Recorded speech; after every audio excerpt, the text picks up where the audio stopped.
34,000 की हाइट से उड़ते हुए जहाज में बैठे हुए पैसेंजर और पायलट का बॉडी की शक्ल में बदल जाना एक बड़ी बात है। क्या किसी से अनजान ताकत ने उसको अपनी गिरफ्त में ले लिया था, या किसी आतंकी साजिश ने उसको अपना काबू में कर रखा था,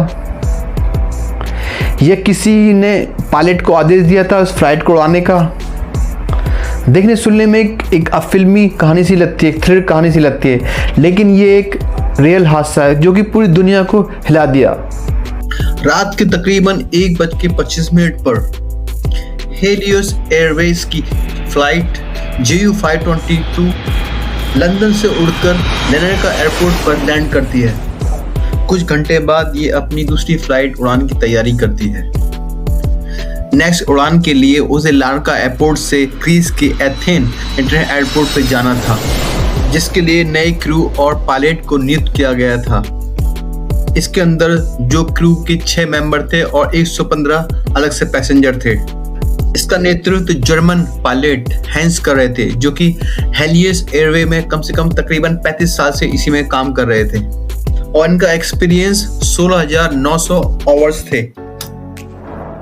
91 वर्ष से फर्स्ट ऑफिसर के तौर पर नए पायलट को भी नियुक्त किया गया था, जिन्हें तकरीबन 5 साल का एक्सपीरियंस था, जो कि बोइंग एयरलाइंस में काम कर रहे थे, जिनका नाम पेम्पोस चेलवियस था। उनके पास भी एक्सपीरियंस 7,549 ओवर का था। सुबह के लगभग 8 बजे धीरे धीरे सभी यात्रियों के सवार होने के बाद जो फ्लाइट है वो अपना रोल एंड प्रोसेस स्टार्ट करती है। टैक्सी वे से होते हुए रनवे पर पहुंचती है। हेलियस एयरवेज तकरीबन 9:07 पर टेक ऑफ करती है लैनका एयरपोर्ट से ग्रीस के लिए। मौसम एकदम साफ था और हर चीज एक सामान्य रूप से सही तरीके से चल रही थी।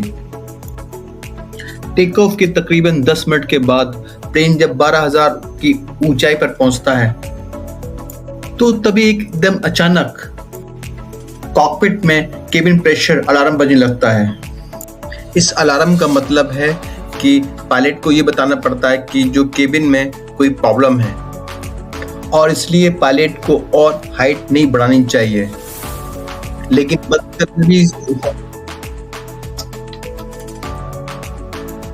बदनसीबी से पायलट इस अलार्म को नहीं समझ पाए।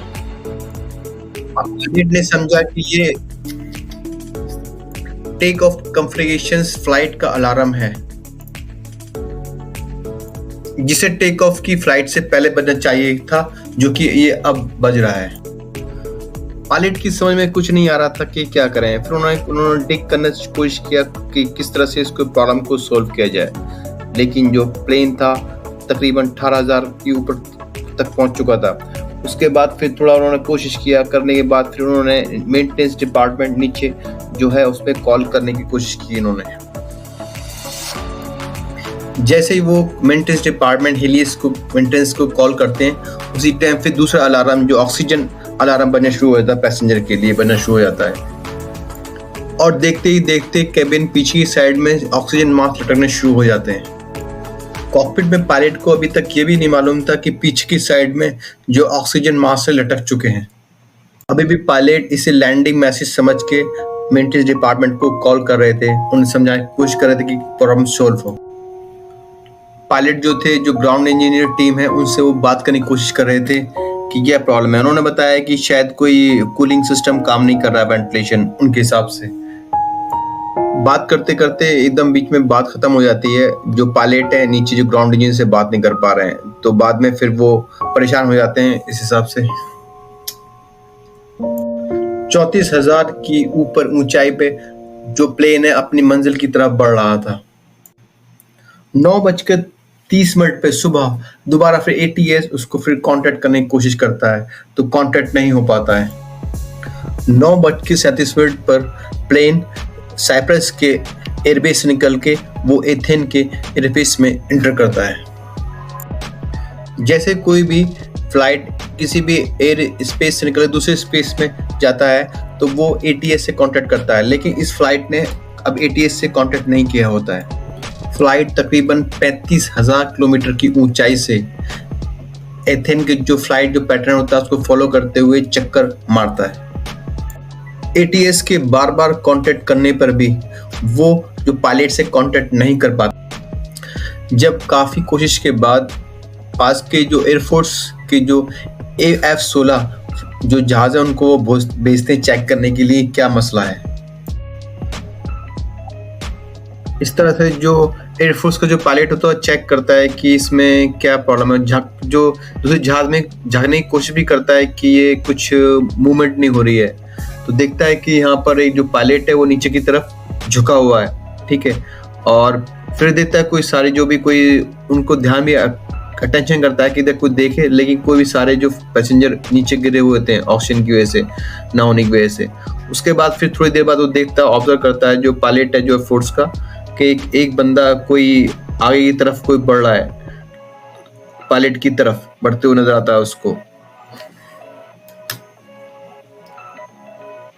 तकरीबन 11:50 पर उड़ते हुए जो प्लेन है उसमें राइट हैंड पे इंजन में से धुआं निकलना शुरू हो जाता है। 12:10 पर इंजन के दोनों बंद होने के बाद जहाज नीचे की तरफ आता है। एथेन के एयरपोर्ट से तकरीबन 40 किलोमीटर दूर जाके जहाज एकदम क्रैश हो जाता है। उसके बाद जो एयरपोर्ट अथॉरिटी होती है उसके बाद उसकी जानकारी कोशिश की जाती है कि ये कैसे हुआ। उसमें पता लगता है कि ये जो पहले जो लोग थे 2 घंटे पहले ही मर चुके थे, क्योंकि जब लेबोरेटरी में चेक करते हैं कि किस तरह से हुआ, ये बड़ा अजीब सी बात थी कि 2 घंटे पहले ही ऊपर वो सब लोग मर चुके थे। तो इसकी वजह क्या थी? फ्लाइट से उड़ान भरने से पहले भी जो एक नीचे के जो ग्राउंड इंजीनियर उन्होंने शिकायत की थी कि राइट जो विंग्स है वहाँ से कुछ थोड़ा साउंड आ रहा है, थोड़ा प्रॉब्लम वगैरह है। तो उसके बाद वो शिकायत करने के बाद फिर वो जो ग्राउंड इंजीनियर वो चेक करते हैं कि जो वेंटिलेशन के लिए जो प्रेशर बनाने के लिए उसके लिए वेंटिलेशन के लिए तो उसमें मैनुअल मोड पे करना पड़ता है। मैनुअल मोड करने के बाद वो प्रेशर वैशर चेक करने के बाद कि कोई बाद में कोई प्रॉब्लम ना हो तो बाद में वो जो इंजीनियर कर देता है, लेकिन बाद में जो ऑटो मोड पे करना वो भूल जाता है, जिसकी वजह से ये थोड़ी प्रॉब्लम होती है।